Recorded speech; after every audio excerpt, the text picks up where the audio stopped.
Hello everybody. In this video, George Mine, are going to consider how much longer Russia can sustain the fight in Ukraine, because a piece came out on BBC Russian the other day, proving that over 20,000 Russian troops have been killed fighting in Ukraine. Now, most of them are the Russian army, some of them are in Wagner Group, and not all the ones in Wagner Group are Russian citizens. They could be Belarusian, Serbian, Tajik, Kyrgyz, at least one Zambian, and so forth. And they did this by going around graveyards, by looking at social media sites, posts when it mentioned the funeral of a Russian fighter who had been slain in Ukraine. So it's thought that the true death toll is more like 41,000, because of course not all these things are published. The Russian state is very cagey. It's trying to keep the death toll figures down. Remember, they haven't even released a death toll since September 2022, when they admitted to at least 6,000 deaths. So it's like sort of 50 deaths. Russian deaths was a good day several months ago, a good day for Russia. Supposedly been 300 deaths on some days, and things like that. Okay, Russia's got 140 million people. They can keep this going for quite some time. And there's also the economic side of that, which is not to say that Ukraine isn't suffering significant casualties. It is. Probably not as horrendous as Russia is. Wagner Group is said to usually not even treat its wounded, which is why a lot of people are dying avoidably. So they just are going to have to pay the human cost. Just sheer numbers are going to tell. That's supposedly one of the advantages. Russia's obviously burning through its reserves, its national wealth fund, and that can be going till like next summer. Middle of 2024 is roughly when it's going to run out. Obviously, things can change. Obviously, been a bit of a good news for Russia economically, in that Saudi Arabia and some of the other OPEC countries are cutting back oil production. So that's the Organization of Petroleum Exporting Countries, OPEC. Now, Russia's not a member of OPEC, but it is in OPEC Plus, and it generally tries to coordinate policy to keep the oil prices as high as possible. So is the cost of war going to go up, going to go down? We shall see. Obviously, a lot depends on how much is supplied to Ukraine. Ukraine was firing something like 7,000 shells a day. And I was seeing this American shell factory in Scranton, Pennsylvania. Incidentally, that's the town where Joe Biden was born and grew up. They represented Delaware. Anyway, it's producing only 14,000 shells a month, as in Ukraine would fire them all in 2 days. Obviously, that's not the only shell factory in the United States, or certainly in any NATO countries. So Ukraine can get them from elsewhere. But even Russia has trouble producing shells fast enough. They obviously used up stocks very quickly at the beginning. They're replenishing, and then they're trying to work around the clock and so on. But this is often about production. It's about things as bland as that. Can you produce enough? Not necessarily dazzling maneuvers or whatever. Just sheer weight of metal. Obviously, oil and gas was really the oil and gas in these days in March 2023. But that's partly because, remember, 3 years ago was the beginning of coronavirus and lockdowns, and people were hardly flying or driving anywhere. They weren't getting by train very many places. Factories are producing far less. A lot of them shut down. So that's not a fair comparison with an ordinary year. Obviously, the world population is growing. The world is getting richer, so more people have got cars, more people have got electricity, more people are flying, and all that kind of stuff.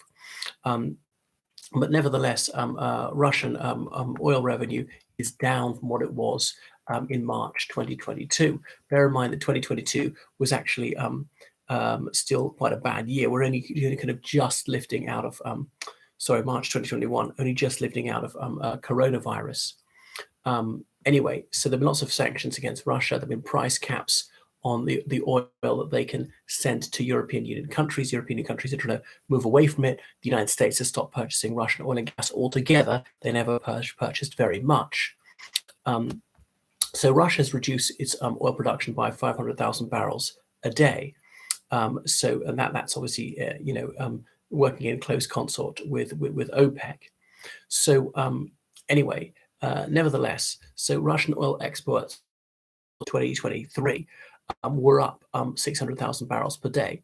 So they exported something like over 8 million barrels per day in March 2023.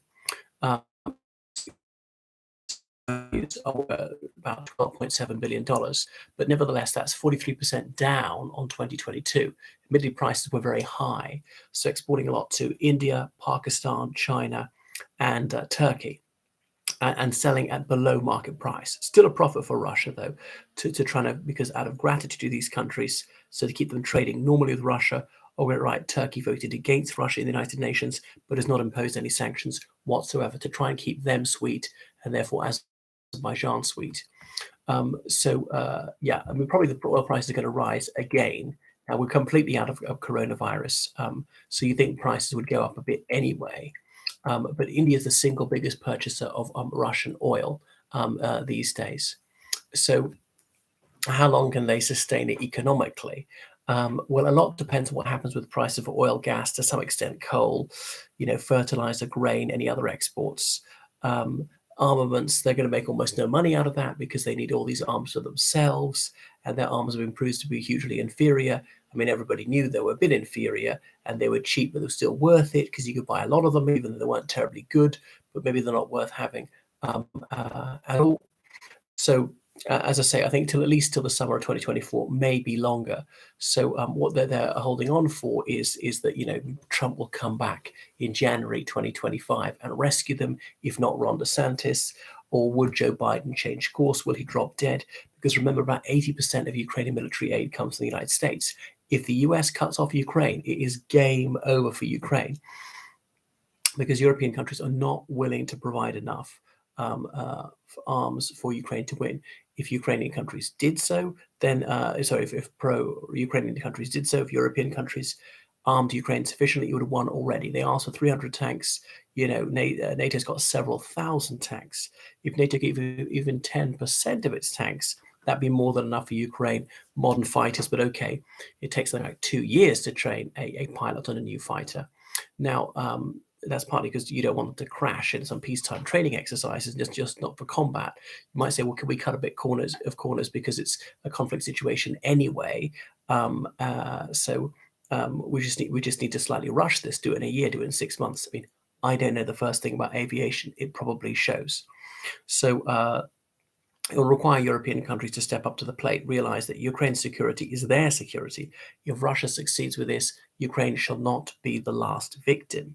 And Russia has been already talking about taking over Moldova, already illegally occupying some of there, and some of Georgia could take over those countries. And who's next? So that's why it's very important that Putin's evil regime does not get away with this crime against humanity.